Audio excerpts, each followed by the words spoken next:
Messianic Jews, chapter 10. For the Torah has in it a shadow of the good things to come, but not the actual manifestation of the originals. Therefore, it can never, by means of the same sacrifices repeated endlessly year after year, bring to the goal those who approach the holy place to offer them. Otherwise, wouldn't the offering of those sacrifices have ceased? For if the people performing the service had been cleansed once and for all, they would no longer have sins on their conscience. No, it is quite the contrary. In these sacrifices is a reminder of sins year after year, for it is impossible that the blood of bulls and goats should take away sins. This is why, on coming into the world, he says, "It has not been your will to have an animal sacrifice and a meal offering. Rather, you have prepared for me a body.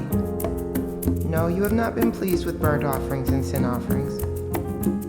Then I said, "Look, in the scroll of the book it is written about me. I have come to do your will."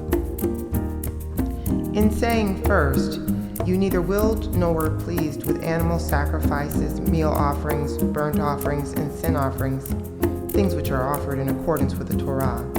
And then, "Look, I have come to do your will." He takes away the first system in order to set up the second. It is in connection with this will that we have been separated for God and made holy, once and for all, through the offering of Yeshua the Messiah's body.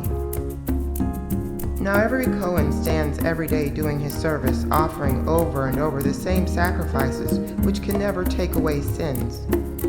But this one, after he had offered for all time a single sacrifice for sins, sat down at the right hand of God, from then on to wait until his enemies be made a footstool for his feet. For by a single offering he has brought to the goal for all time those who are being set apart for God and made holy. And the Ruach HaKodesh too bears witness to us, for after saying, "This is the covenant which I will make with them after those days, says Yehovah. I will put my Torah on their hearts and write it on their minds." He then adds, "And their sins and their wickednesses I will remember no more." Now, where there is forgiveness for these, an offering for sins is no longer needed. So, brothers, we have confidence to use the way into the holiest place opened by the blood of Yeshua. He inaugurated it for us as a new and living way through the Paraket by means of his flesh. We also have a great Cohen over God's household.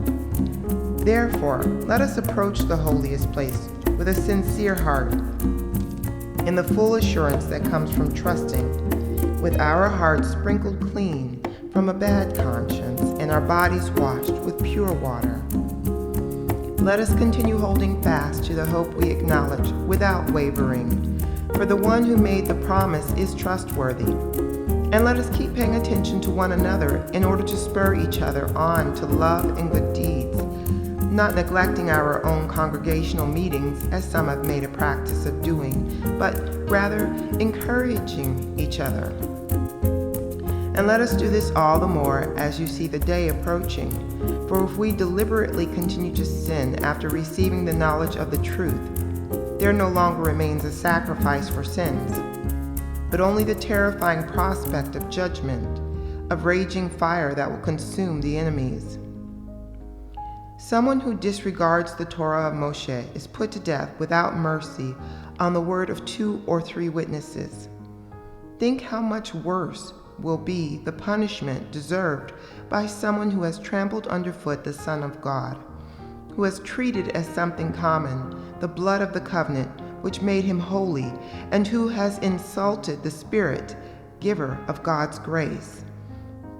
For the one we know is the one who said, "Vengeance is my responsibility, I will repay," and then said, "Yehovah will judge his people."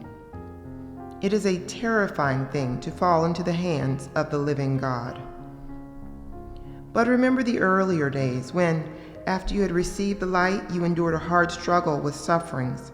Sometimes you were publicly disgraced and persecuted, while at other times you stood loyally by those who were treated this way. For you shared the sufferings of those who had been put in prison. Also, when your possessions were seized, you accepted it gladly, since you knew that what you possessed was better and would last forever.